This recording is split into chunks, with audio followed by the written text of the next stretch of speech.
그놈만 믿었습니다. 30년 동안 제일 친했던 친구요. 사람이 무너질 때 가장 무서운 게 뭔지 아십니까? 빚도 아닙니다. 병도 아닙니다. 내가 가장 믿었던 놈의 눈에서 빛이 나는 겁니다. 나는 평생 공장 하나로 먹고 살았습니다. 직원 32명 월급 한 번 안 밀리고 친구 보증 3번 서주고 동창회 회비는 늘 내가 냈습니다. 동네에서 사장님 소리 들을 때 내 옆엔 늘 그놈들이 있었습니다. 술자리마다 형님 형님 하던 놈들. 그런데 공장 부도나고 집까지 넘어간 그날 제일 먼저 달려온 놈의 얼굴을 보고 나는 소름이 돋았습니다. 목소리는 걱정투성인데 눈이 반짝거립니다. 얼마나 빚이 남았냐고, 집은 진짜 다 넘어간 거냐고 꼬치꼬치 캐묻는데 그게 위로가 아니었습니다. 구경이었습니다. 내 추락을 안주 삼아 씹어먹고 있었던 겁니다.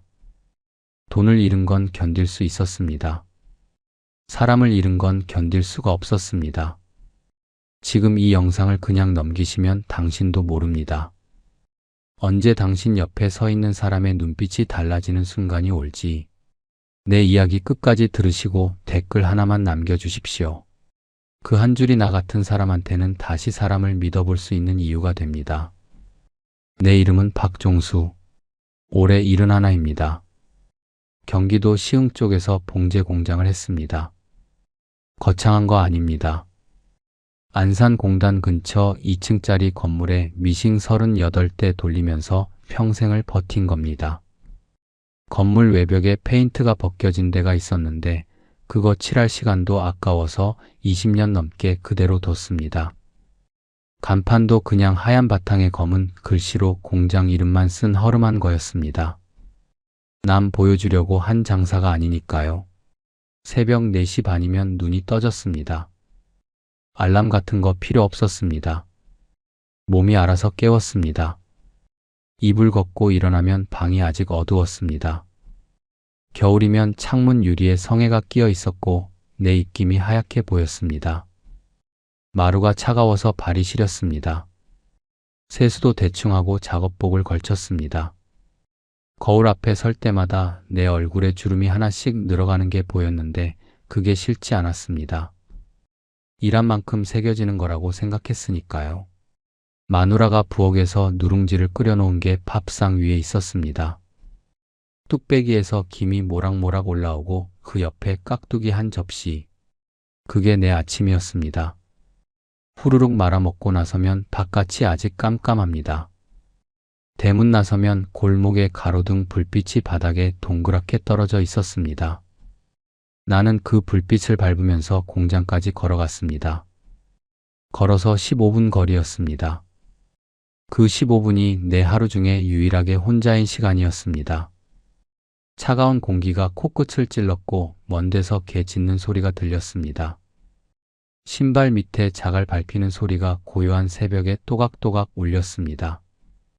공장 철문 여는 소리가 새벽 골목에 쩡하고 울렸습니다. 자물쇠가 오래돼서 뻑뻑했습니다.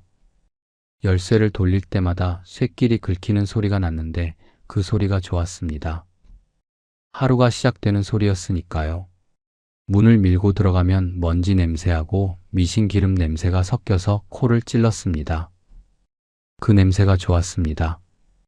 돈 버는 냄새라고 생각했습니다. 형광등 줄을 당기면 투둑하고 불이 들어옵니다.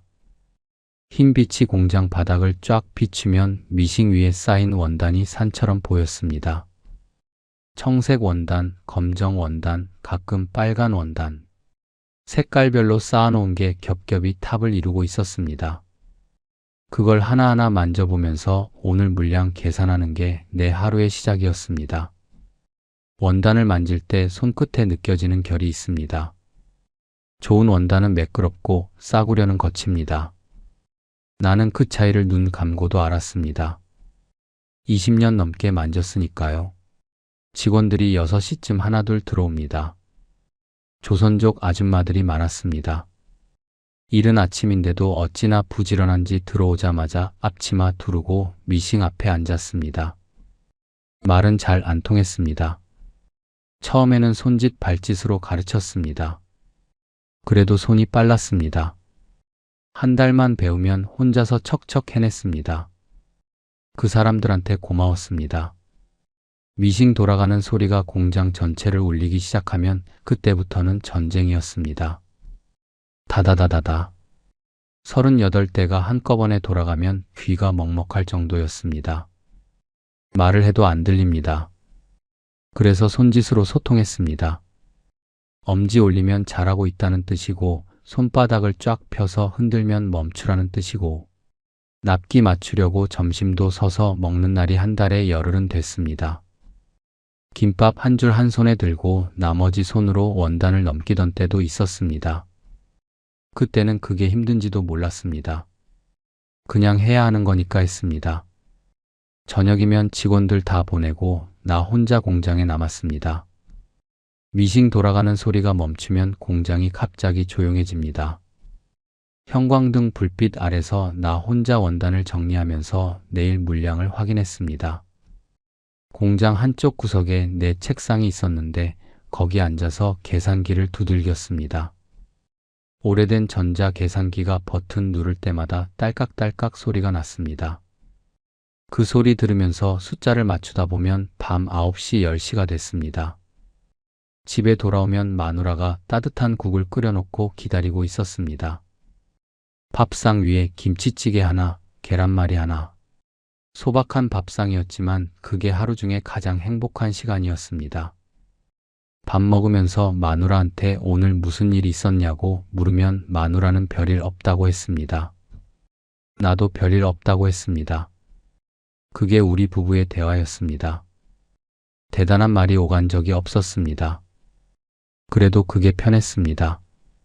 나는 이게 행복인 줄 알았습니다. 아침에 공장 문 열고 밤에 공장 문 닫고 월말에 직원들 통장에 월급 찍히는 거 확인하는 것. 이게 내 인생의 전부였습니다. 크게 벌지는 못했지만 쪼들린 적도 없었습니다. 월 매출 3천에서 4천 사이를 왔다 갔다 했고 남는 건 한 7, 800 정도였습니다. 그 돈이면 충분했습니다.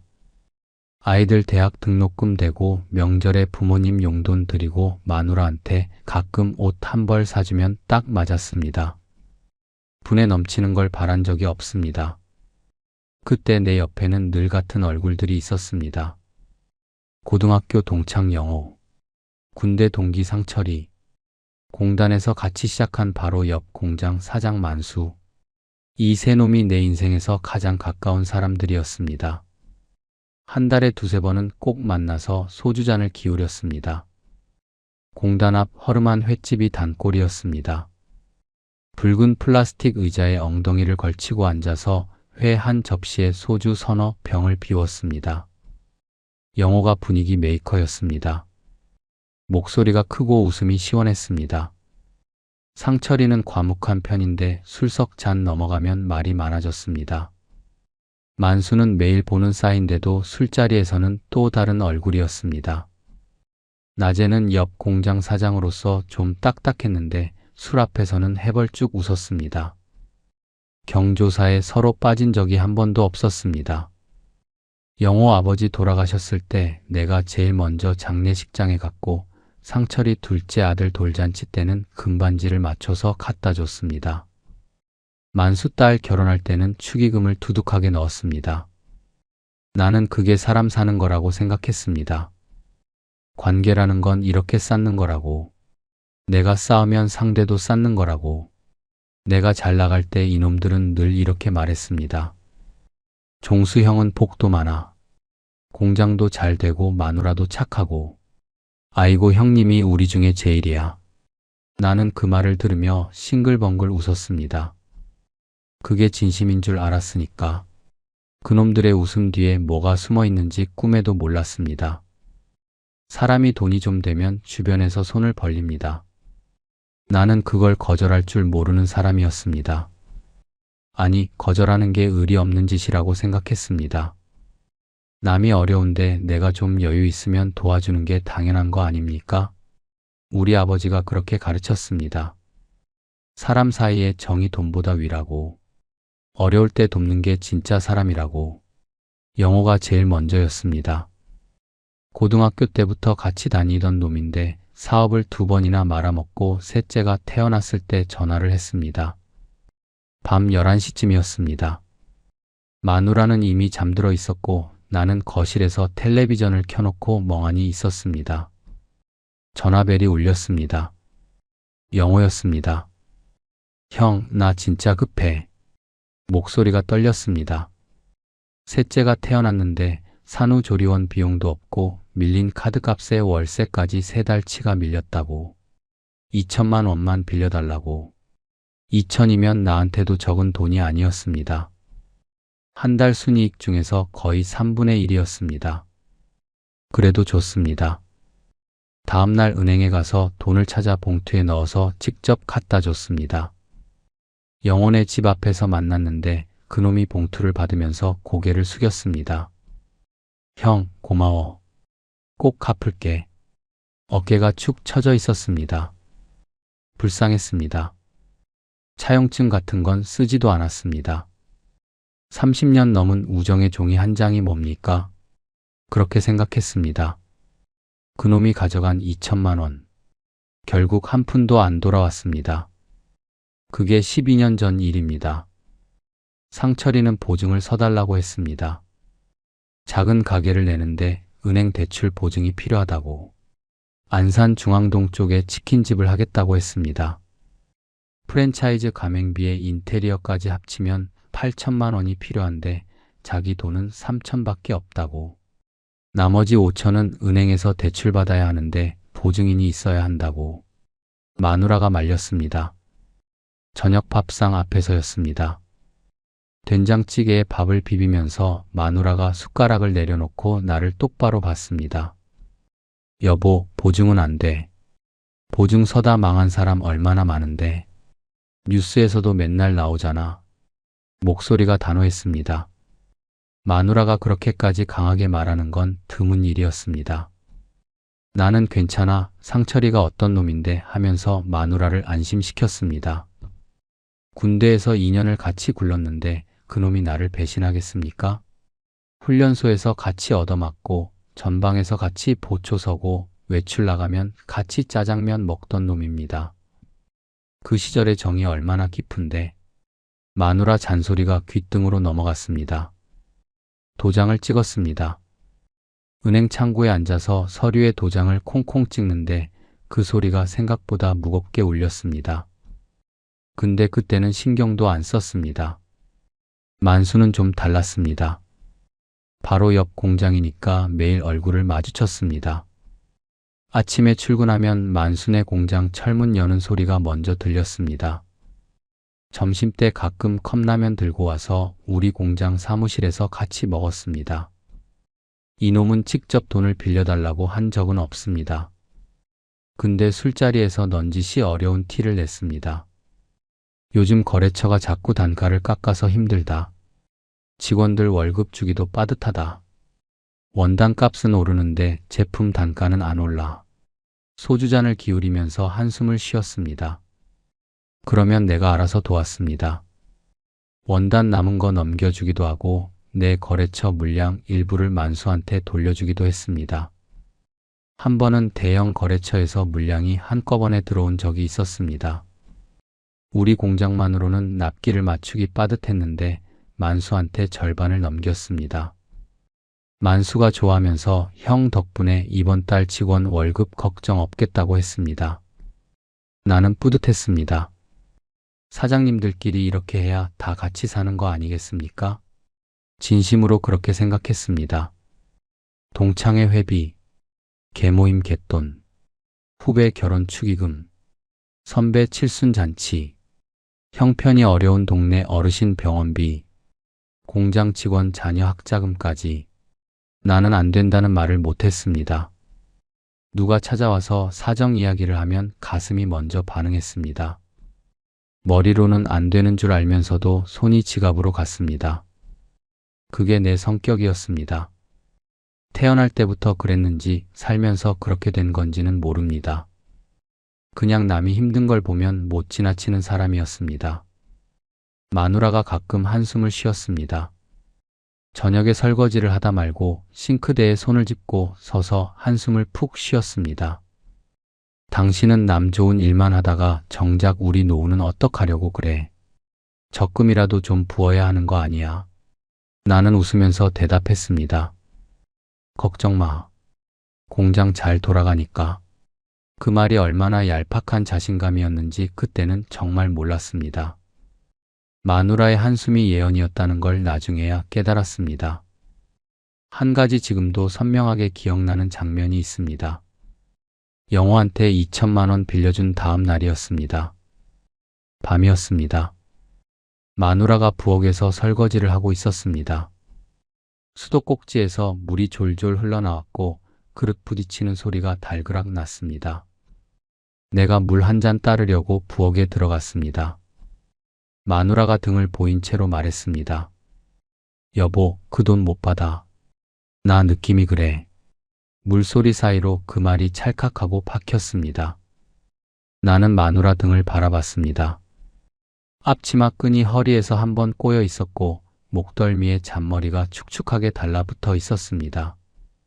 작은 등이었습니다. 그 등에서 피곤함이 보였습니다. 나는 아무 대답도 안 하고 거실로 나왔습니다. 느낌이 좋지 않다는 건 나도 알았습니다. 근데 인정하기 싫었습니다. 내가 믿는 사람은 나를 안 배신할 거라고 그렇게 믿고 싶었습니다. 그때 돌아가서 그 등을 안아줬어야 했는데, 당신 말이 맞아 한마디 했어야 했는데, 그러지 못한 게 지금도 후회됩니다. 2018년 가을이었습니다. 바람이 차가워지기 시작하는 10월. 은행나무 잎이 노랗게 물들어서 공단 길바닥에 깔리기 시작할 때였습니다. 아침 공기가 서늘했고 출근길의 입김이 보이기 시작한 날이었습니다. 평소처럼 공장에서 미싱 돌리고 있었는데 오전 10시쯤 전화가 왔습니다. 거래처 사장이었습니다. 우리한테 물량을 가장 많이 주는 곳, 매출의 거의 절반을 차지하는 거래처였습니다. 박 사장님, 죄송합니다. 저희가 이번 달 대금을 좀 미뤄야 할 것 같습니다. 전화기를 귀에 대고 있었는데 미싱 소리 때문에 잘 안 들렸습니다. 뭐라고요? 대금을 좀 미뤄야 할 것 같습니다. 미싱 소리가 시끄러워서 공장 밖으로 나갔습니다. 시멘트 바닥 위에 서서 전화를 붙잡고 따졌습니다. 미룬다는 게 무슨 소리입니까? 다음 달 직원 월급을 그 돈으로 줘야 하는데 사정이 있습니다. 한 달만 기다려 주십시오. 제가 반드시 처리하겠습니다. 한 달이 두 달이 됐고 두 달이 석 달이 됐습니다. 전화를 해도 안 받습니다. 문자를 보내도 일십이었습니다. 네 달째 되던 날 아침에 직접 거래처 사무실을 찾아갔습니다. 안산에서 인천까지 차를 몰고 갔습니다. 사무실이 있던 건물 3층에 올라갔더니 문이 잠겨 있었습니다. 유리문 안쪽에 종이가 한 장 붙어 있었습니다. 폐업 안내. 두 글자가 눈에 박혔습니다. 부도가 난 겁니다. 내 돈 3억 2천이 그 안에 묶여 있었습니다. 복도에 서서 그 종이를 한참 바라봤습니다. 다리에 힘이 빠져서 벽에 손을 짚었습니다.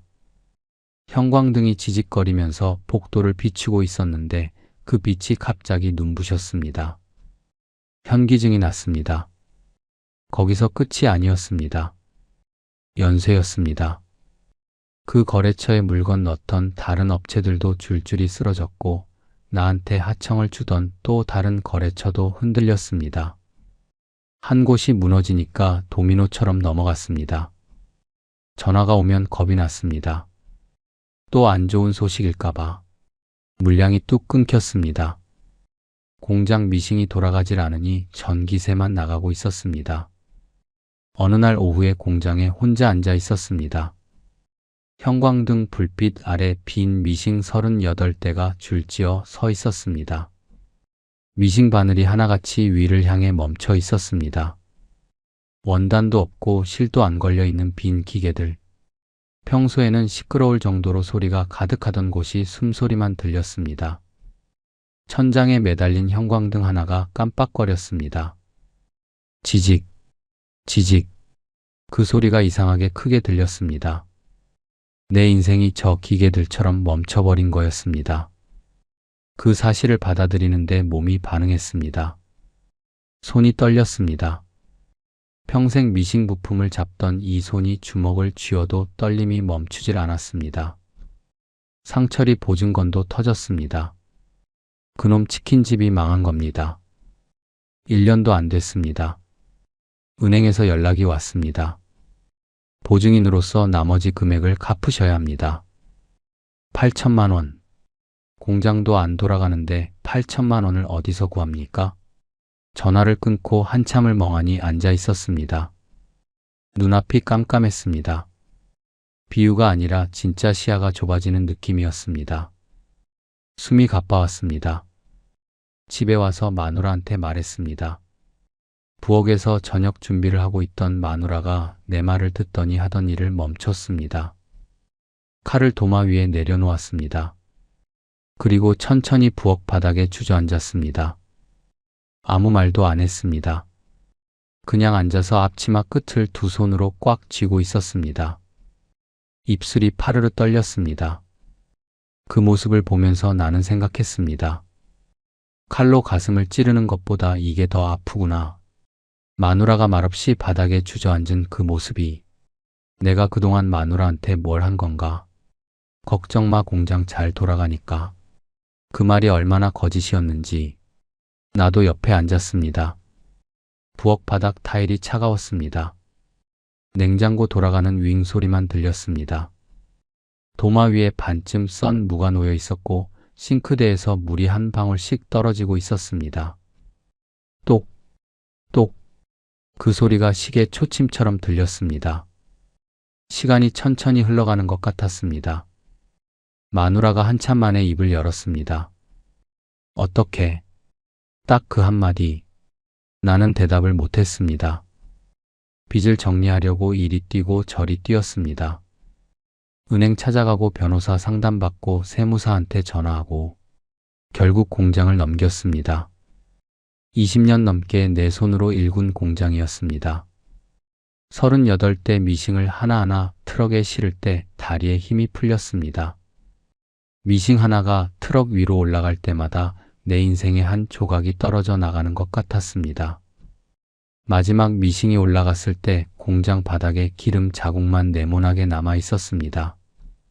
그 자국을 보면서 하마터면 주저앉을 뻔했습니다. 시흥 아파트도 경매에 넘겼습니다. 20년 넘게 살던 집이었습니다.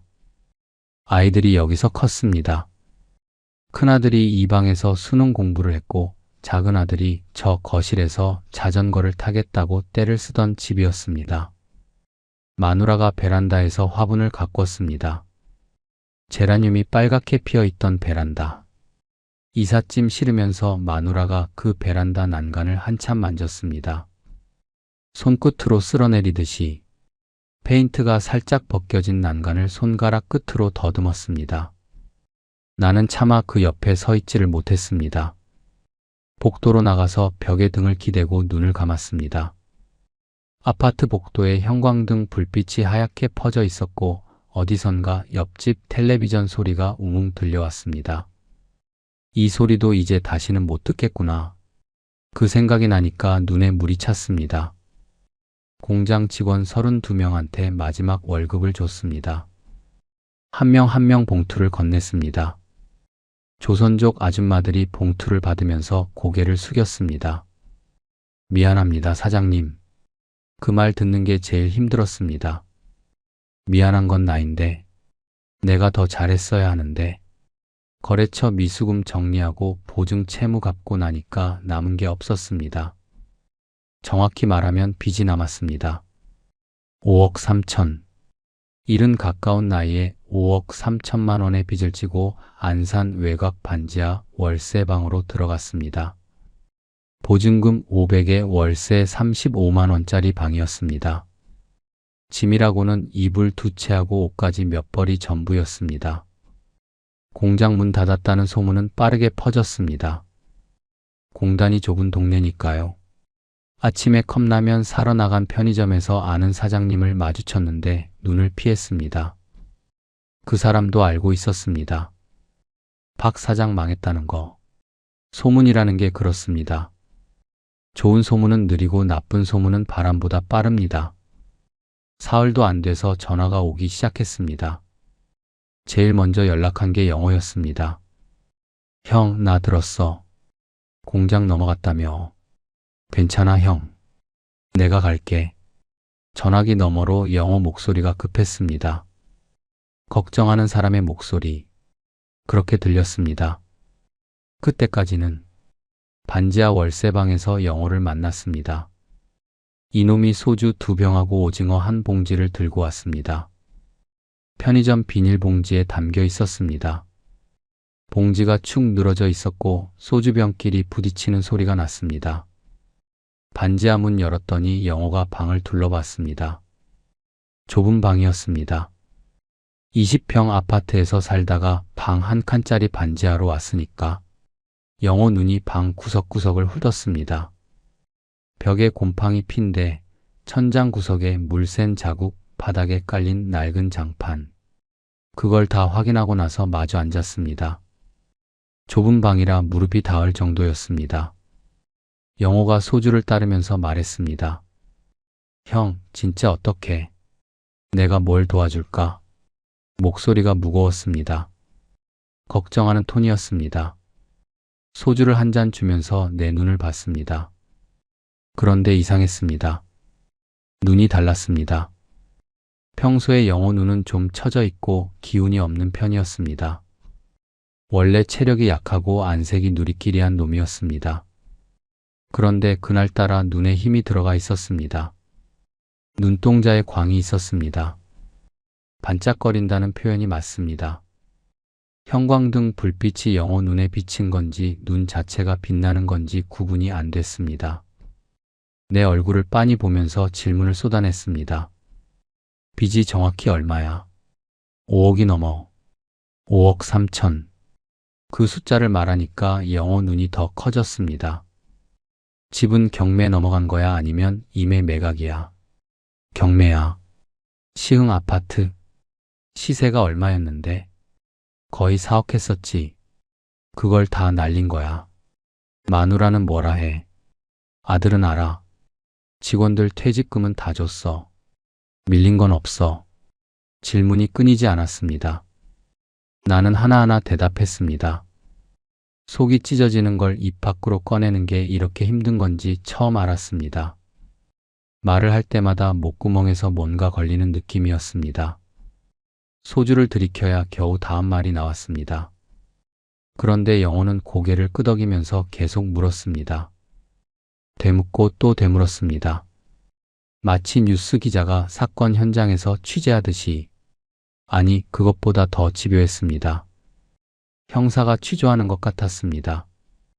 꼬치꼬치. 하나도 안 빠뜨리고 다 캐냈습니다.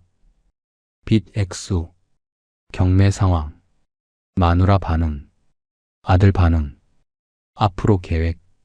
그놈은 내 불행의 크기를 정확하게 재고 있었습니다. 숫자 하나, 상황 하나 빠짐없이 수집하고 있었습니다.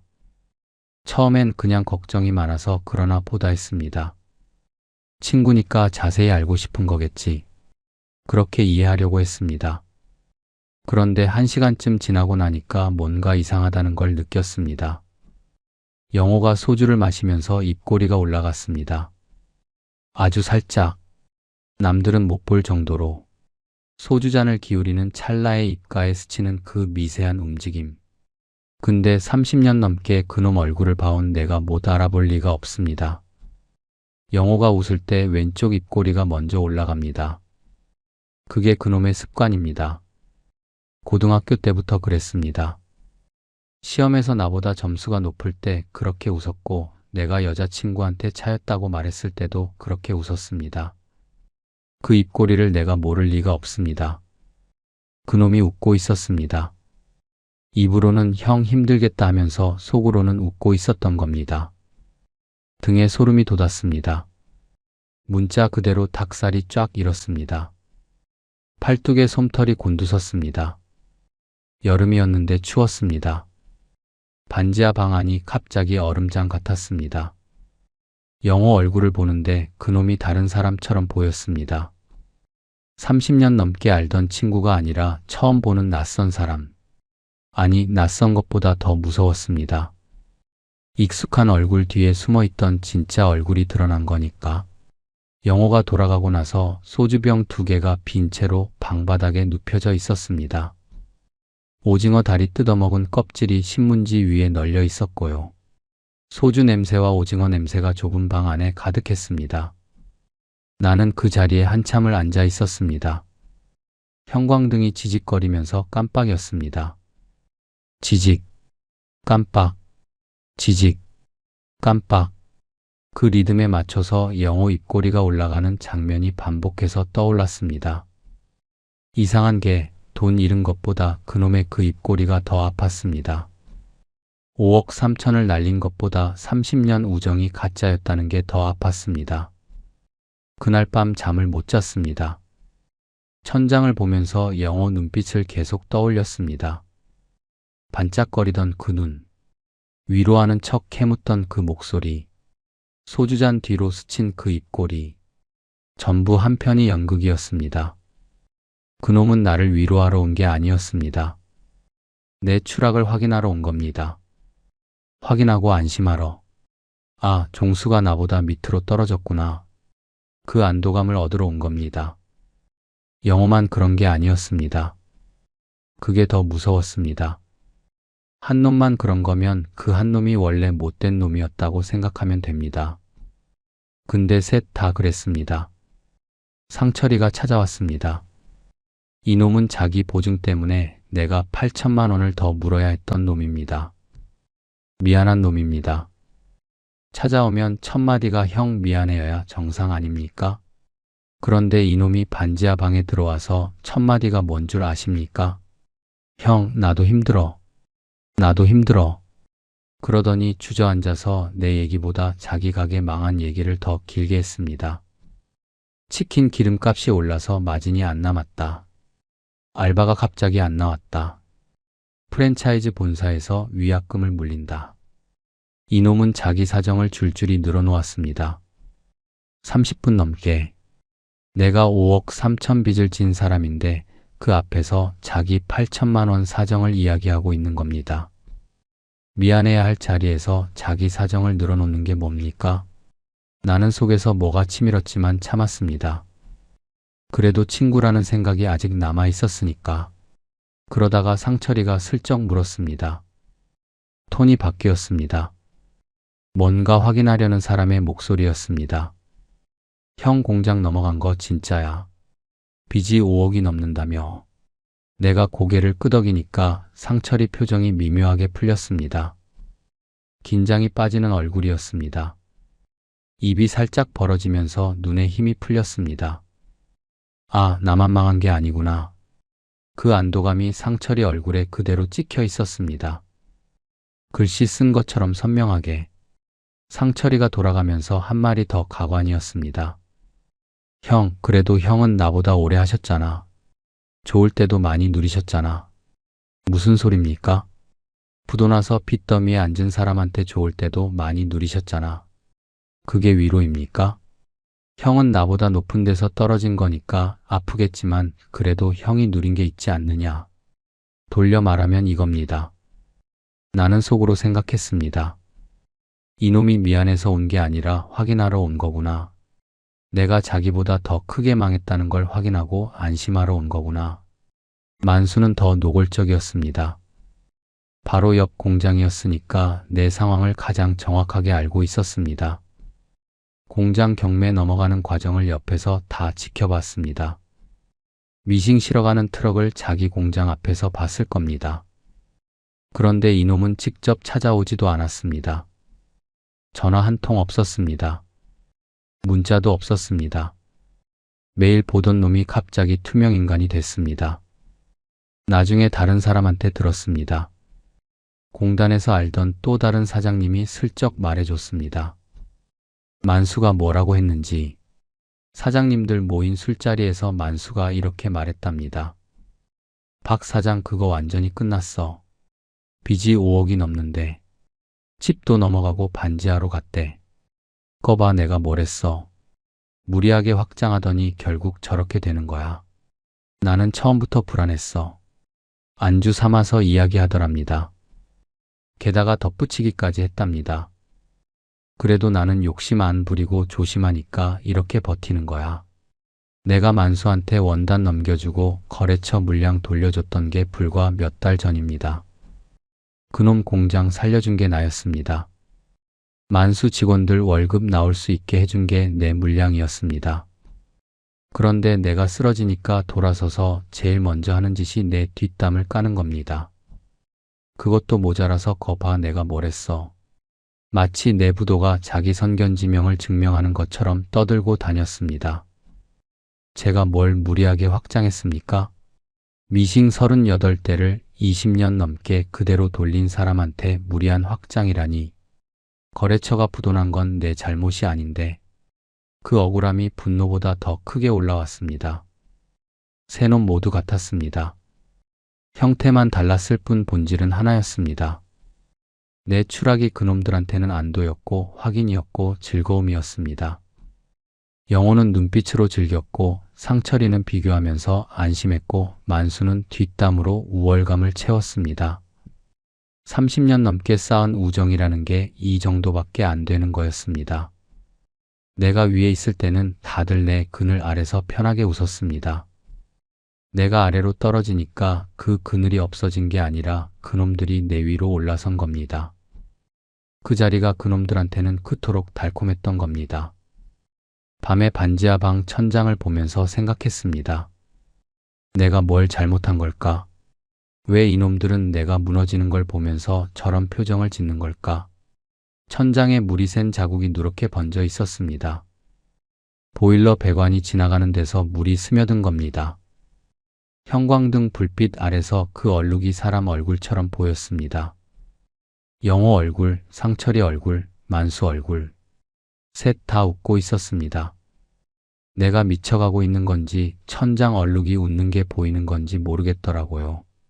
이불을 머리까지 뒤집어 쓰고 눈을 감았습니다. 잠이 안 왔습니다. 보일러 돌아가는 소리만 웅웅 울렸습니다. 한동안 잠을 못 잤습니다. 새벽마다 그 장면이 떠올랐습니다. 영호에 올라간 입꼬리, 상철이의 풀어진 표정, 만수의 뒷담. 눈을 감으면 그놈들 얼굴이 천장에 떠올랐고 눈을 뜨면 반지하 벽이 나를 짓누르는 것 같았습니다. 나는 미칠 것 같았습니다. 돈을 잃어서가 아닙니다. 내가 평생 믿었던 사람들이 진짜 내 편이 아니었다는 사실 때문에 세상에 내 편이 아무도 없다는 생각이 들면 사람은 숨 쉬는 것도 힘들어집니다. 밥을 못 먹었습니다. 마누라가 죽을 끓여와도 2숟가락 뜨고 숟가락을 내려놨습니다. 입에 뭘 넣으면 목구멍에서 걸렸습니다. 체중이 빠졌습니다. 원래 마른 편이었는데 더 말랐습니다. 거울 보면 광대뼈가 튀어나와 있었고 눈밑이 까맣게 내려앉아 있었습니다. 마누라가 걱정스러운 눈으로 나를 바라봤습니다. 여보, 병원 가자. 나는 고개를 저었습니다. 병원 갈 돈도 아까웠고 병원에서 뭘 해줄 수 있겠습니까? 내 마음이 아픈 건데. 그때 마누라가 도서관에서 책을 한 권 빌려왔습니다. 심리학 책이었습니다. 표지가 파란색이었고 제목이 뭐였는지는 정확히 기억이 안 납니다. 마누라가 말했습니다. 여보, 이거 한번 읽어봐. 당신이 미워하는 그 사람들 마음이 여기 다 쓰여 있어. 나한테 책을 내밀면서 약간 조심스러운 표정이었습니다. 내가 화를 낼까봐 그랬는지도 모릅니다. 나는 평생 책이라고는 안 읽은 사람입니다. 학교 다닐 때도 교과서 말고는 안 받고 공장 하면서는 거래명세서하고 세금 계산서가 내가 읽는 전부였습니다. 그런데 잠이 안 오니까 그 책을 펼쳤습니다. 새벽 2시였습니다. 반지하 방 한 구석에 놓인 스탠드 불빛 아래서 돋보기 안경을 코 위에 걸치고 첫 페이지를 넘겼습니다. 글씨가 작았습니다. 돋보기 안경 너머로 한 글자 한 글자 짚어가면서 읽었습니다. 어려운 말이 많았습니다. 절반은 무슨 뜻인지도 몰랐습니다. 근데 중간쯤 읽다가 한 단어에서 멈췄습니다. 샤덴프로이데. 독일어라고 했습니다. 손해를 뜻하는 샤덴이랑 기쁨을 뜻하는 프로이데가 합쳐진 말이라고. 남의 불행에서 느끼는 기쁨. 그게 사람 마음속에 원래부터 있는 감정이라는 겁니다. 나는 그 대목에서 책을 덮었습니다. 손이 떨렸습니다. 심장이 쿵쿵 뛰었습니다. 내가 느꼈던 그 소름, 그 위화감, 영호 눈에서 본 그 빛, 상철이의 얼굴에서 풀려나간 그 긴장, 만수가 뒤에서 떠든 그 우월감. 그게 다 이거였습니다. 이름이 있었습니다. 내가 미친 게 아니었습니다. 내가 잘못 본 게 아니었습니다. 다시 책을 폈습니다. 눈이 충혈됐는데도 읽었습니다. 사람은 자기와 가까운 사람하고 끊임없이 자기를 비교한다고 했습니다. 멀리 있는 부자가 망하면 별 느낌이 없는데 바로 옆집 사람이 망하면 왠지 마음이 편해진다는 겁니다. 그게 사람의 본능이라고, 비교 심리라고, 머릿속에서 자동으로 돌아가는 계산기 같은 거라고. 내가 잘 나가면 옆 사람 머릿속 계산기가 마이너스를 찍고 내가 무너지면 옆 사람 머릿속 계산기가 플러스를 찍는다는 겁니다. 더 읽었습니다. 가까운 사람일수록 비교가 더 강렬하다고 했습니다. 텔레비전에 나오는 부자가 파산했다는 뉴스를 보면 그냥 남 일인데 매일 보던 옆 공장 사장이 부도나면 뇌에서 보상 물질이 터진다고 했습니다. 도파민이라는 게 나온다고. 맛있는 거 먹었을 때 기분 좋아지는 그 물질이 남이 망했을 때도 나온다는 겁니다. 사람 뇌가 원래 그렇게 만들어져 있다고. 내가 잘 나갈 때 그놈들은 나를 부러워하면서 동시에 아팠던 겁니다. 내가 좋은 차까지는 아니어도 공장 잘 돌리고 직원 32명 거느리고 동창회에서 늘 계산하는 걸 보면서 속으로는 목에 가시가 걸려 있었던 겁니다. 입으로는 형 대단하다 하면서 뱃속에서는 왜 나는 저렇게 못하지, 왜 종수만 저러지 하면서 끓고 있었다는 거였습니다. 책에서는 그걸 전대상피질이라는 뇌 부위가 활성화되는 거라고 설명했습니다. 뜨거운 물에 데웠을 때랑 같은 곳이 반응한다고. 내 성공이 그놈들한테는 화상을 입은 것 같은 고통이었다는 겁니다. 그러다가 내가 부도가 나니까 그 가시가 빠진 겁니다. 화상이 나은 겁니다. 목에 걸렸던 게 쑥 내려간 겁니다. 그게 안도감이었고 그 안도감이 눈빛에서 반짝임으로 나타난 겁니다. 걱정하는 말 뒤에 숨겨진 그 빛. 그게 도파민이라는 뇌 속 물질이 터져 나오면서 만든 반응이라고 그 책에 쓰여 있었습니다. 뇌가 주는 칭찬 스티커 같은 거라고. 옆 사람이 나보다 낮아졌으니까 뇌가 기분 좋은 물질을 뿜어내는 거라고. 나는 책을 읽으면서 울었습니다. 반지하 방에서 돋보기 안경 쓰고 심리학 책 읽으면서 우는 일은 가까운 늙은이. 스탠드 불빛이 내 무릎 위에 떨어져 있었고 책 위로 눈물이 뚝뚝 떨어져서 종이가 울었습니다. 그 꼴이 얼마나 처량했겠습니까? 근데 그때 울었던 건 슬퍼서가 아닙니다. 너무 정확해서 울었습니다. 그 책이 영호 눈빛을, 상철이 표정을, 만수의 뒷담을 한 글자도 안 틀리고 설명하고 있었으니까. 내가 미친 게 아니라 인간이 원래 이런 거였구나. 그 사실이 안도이기도 했고 절망이기도 했습니다. 책에서 또 읽었습니다. 프랑스의 어떤 사상가가 이런 말을 했다고. 우리가 가장 아끼는 친구들의 불행 속에는 우리를 불쾌하게만은 하지 않는 무언가가 항상 들어있다고. 수백 년 전에 쓴 말인데 마치 영어를 보고 쓴 것 같았습니다.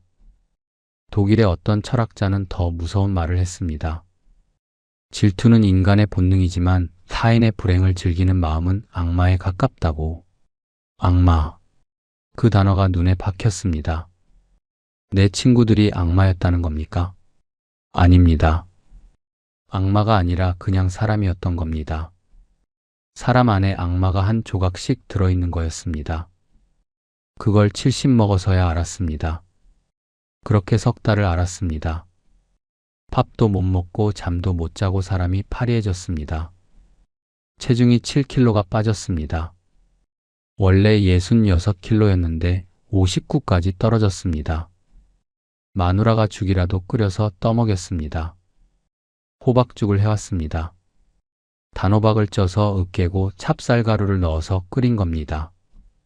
마누라가 숟가락에 떠서 내 입 앞에 갖다 댔습니다. 노란 호박죽에서 김이 올라왔습니다. 한 숟가락 먹으니까 달았습니다. 근데 두 숟가락째에서 또 멈췄습니다. 숟가락 드는 것도 힘들었습니다. 손가락에 힘이 없었습니다. 공장에서 미싱 부품 조이던 이 손이 숟가락 하나를 못 잡겠더라고요. 굳은 살이 박힌 손바닥이 멍하니 펴져 있었습니다. 마누라가 그런 나를 보면서도 잔소리를 안 했습니다. 예전 같으면 왜 밥을 안 먹어 당신 그랬을 겁니다. 근데 아무 말도 안 하고 묵묵히 죽을 데워오고 물을 갖다 놓고 이불을 덮어줬습니다. 그 침묵이 더 아팠습니다. 마누라도 힘든 건 마찬가지인데 20년 살던 아파트에서 반지하로 내려온 건 마누라도 똑같은데 베란다에서 화분 가꾸던 사람이 지금 해 안 드는 반지하에서 살고 있는데 불평 한마디 안 했습니다. 어느 날 밤이었습니다. 10월 끝자락이었습니다. 밤 공기가 차가워서 반지하 창문 틈으로 찬바람이 스쳤습니다. 마누라가 내 옆에 와서 앉았습니다. 반지하 좁은 방 한가운데서 나란히 벽에 등을 기대고 앉았습니다. 장판 바닥이 서늘했습니다. 보일러를 틀어도 바닥이 잘 안 데워지는 방이었습니다. 보일러가 덜컹거리는 소리만 들렸습니다. 먼 데서 차 지나가는 소리가 희미하게 들렸고 천장 위에서 윗집 발걸음 소리가 또각또각 내려왔습니다. 마누라가 한참을 아무 말 없이 앉아 있었습니다. 5분이 지났는지 10분이 지났는지 모릅니다. 시간이 천천히 흘렀습니다. 보일러 소리만 덜컹덜컹. 마누라 숨소리가 가까이서 들렸습니다. 그러다가 한참 만에 입을 열었습니다. 여보, 나는 당신 편이야. 그건 알지. 짧은 말이었습니다. 8글자. 근데 그 8글자에 내 안에서 뭔가가 무너졌습니다. 댐이 무너지듯이 그동안 안 울려고 버티던 게 한꺼번에 쏟아졌습니다. 70 다 된 늙은이가 마누라 옆에서 아이처럼 울었습니다. 주먹으로 눈을 비비면서 킁킁거리면서 코가 막히고 목이 졸리고 가슴이 터질 것 같았습니다. 부끄러운 줄도 모르고 울었습니다. 50년 가까이 눈물을 참으면서 살았는데 그날 밤에 평생치 눈물이 다 나온 것 같았습니다. 마누라가 내 손을 잡았습니다. 아무 말 없이. 잘했어도 안 하고 울지마도 안 하고 괜찮아도 안 했습니다. 그냥 손을 잡았습니다. 그 손이 따뜻했습니다. 거칠었습니다. 평생 부엌일하고 공장일 도운 손이었습니다. 손등에 핏줄이 도드라져 있었고 손가락 마디가 굵었습니다. 이 손이 40년 넘게 나를 먹여 살린 손이었습니다. 새벽에 누룽지 끓이고 저녁에 된장찌개 끓이고 빨래 널고 걷고 이 손으로 다 했습니다. 그 손을 잡고 나니까 생각이 달라졌습니다. 내가 잃은 게 뭡니까? 공장, 집, 돈, 체면, 그리고 내가 친구라고 믿었던 놈들의 진짜 얼굴. 많이 잃었습니다. 5억 3천이라는 빚과 함께. 그런데 내가 지킨 게 있었습니다. 이 여자, 40년 넘게 내 옆을 지킨 이 사람. 이 사람은 눈빛이 안 달랐습니다. 공장 잘 되던 때나 부도난 지금이나 똑같은 눈으로 나를 봤습니다. 거기에 반짝임 같은 거 없었습니다. 안도감 같은 거 없었습니다. 그냥 걱정, 그냥 애틋함, 그냥 내 편. 그게 진짜였습니다. 영호 눈에서 본 그 빛, 상철이 얼굴에서 본 그 이완, 만수 뒤에서 들은 그 뒷담. 그것들이 가짜였습니다. 마누라 손에서 느낀 이 온기, 이게 진짜였습니다. 나는 가짜한테 속느라 진짜를 못 봤습니다. 30년 넘게 가짜들한테 돈 쓰고 보증 서주고 술 사주면서 진짜 내 옆에 있는 사람한테는 걱정 마 한마디로 때웠습니다. 그게 부끄러웠습니다. 5억 3천 빚보다 그게 더 부끄러웠습니다. 그날 밤 나는 결심했습니다. 더 이상 그놈들 때문에 아프지 말자. 내 에너지를 그 쓸데없는 데 쏟지 말자. 내 옆에 진짜 남아있는 사람한테 집중하자. 부도난 건 공장이지 내 인생이 아니다. 나는 아직 살아있고 내 옆에 이 사람이 있다. 이게 전부가 아니겠나? 반지하 방 보일러 소리가 덜컹거렸고 마누라 손은 여전히 따뜻했습니다. 그 온기가 내 피를 다시 돌게 했습니다. 나는 그 뒤로 달라졌습니다. 사람을 대하는 방식이 완전히 바뀌었습니다. 하루아침에 바뀐 건 아닙니다. 천천히, 아주 천천히 바뀌었습니다. 먼저 연락을 끊었습니다. 영호한테도 상철이한테도 만수한테도 싸우지 않았습니다. 욕하지 않았습니다. 따지지도 않았습니다. 네가 그때 왜 그런 표정을 지었냐 추궁하지도 않았습니다. 그냥 전화를 안 받았습니다. 문자가 오면 읽고 답을 안 했습니다. 처음에는 놈들이 왜 그러냐고 연락을 몇 번 더 했습니다. 영호가 전화했습니다. 형 왜 전화 안 받아? 무슨 일 있어? 문자도 왔습니다. 형 나 영호야. 연락 좀 해. 상철이도 비슷했습니다. 형 나 상철인데 밥이라도 한번 먹자. 만수는 한 번도 안 했습니다. 그놈은 원래 직접 연락하는 법이 없었으니까. 한 달쯤 지나니까 조용해졌습니다. 전화가 안 옵니다. 문자도 안 옵니다. 그게 전부였습니다.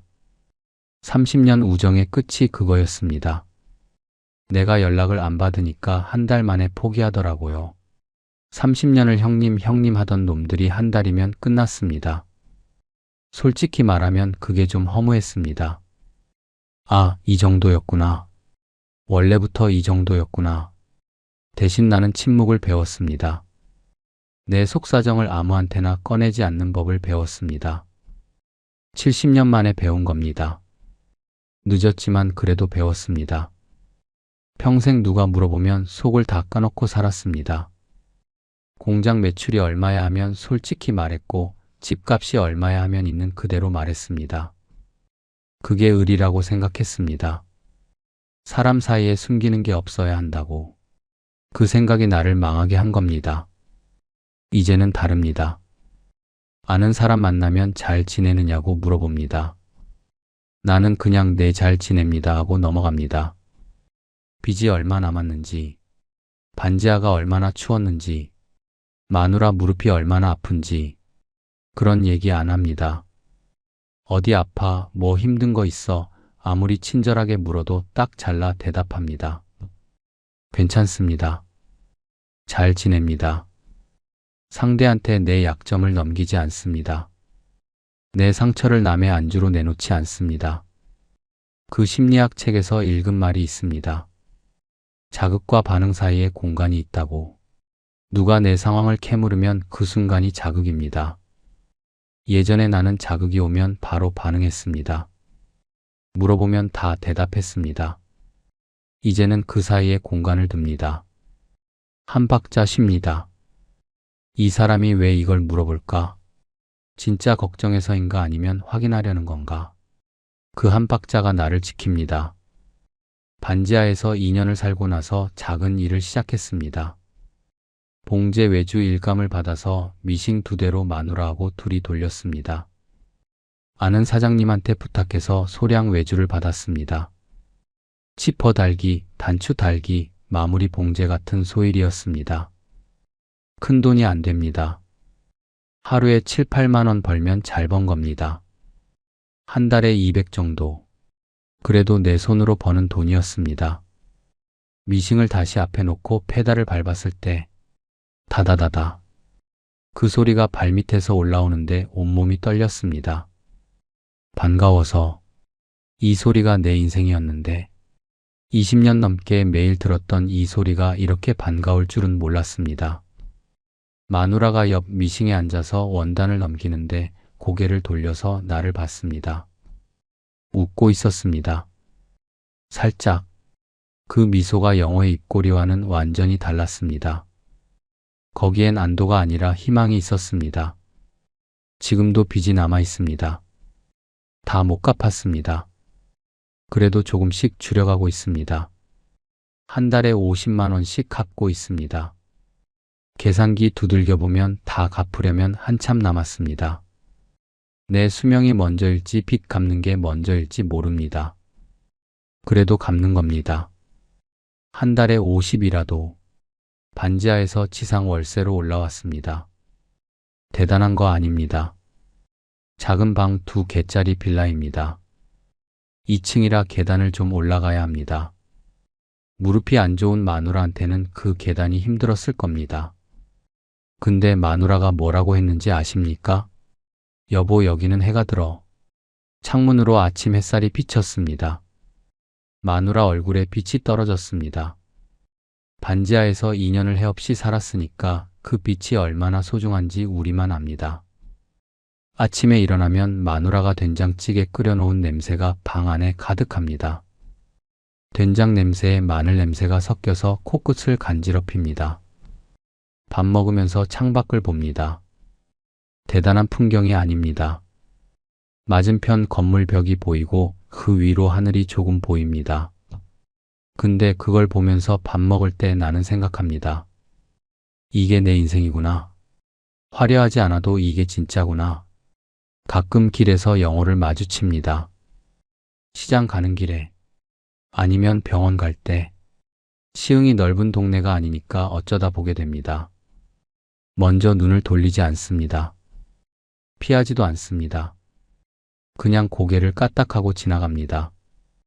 영호도 뭔가 눈치를 챈 건지 어색하게 웃으면서 지나갑니다. 예전 같으면 형 한잔하자 했을 겁니다.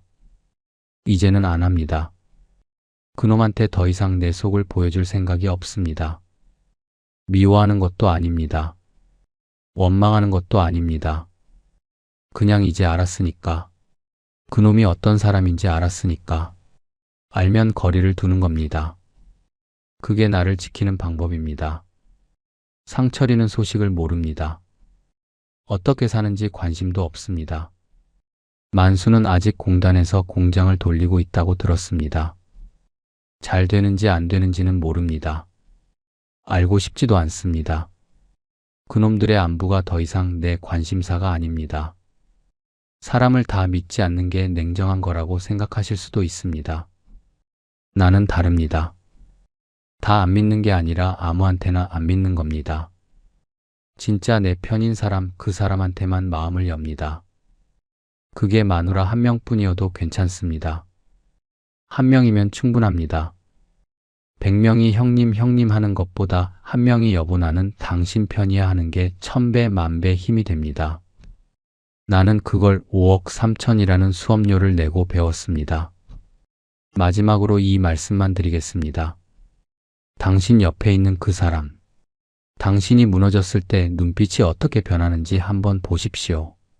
걱정하는 목소리 뒤에 숨어 있는 그 미세한 빛, 그걸 읽을 수 있는 눈을 가지십시오. 그게 당신을 지키는 겁니다. 사람은 쉽게 안 바뀝니다. 그놈들의 본능은 그놈들의 문제입니다.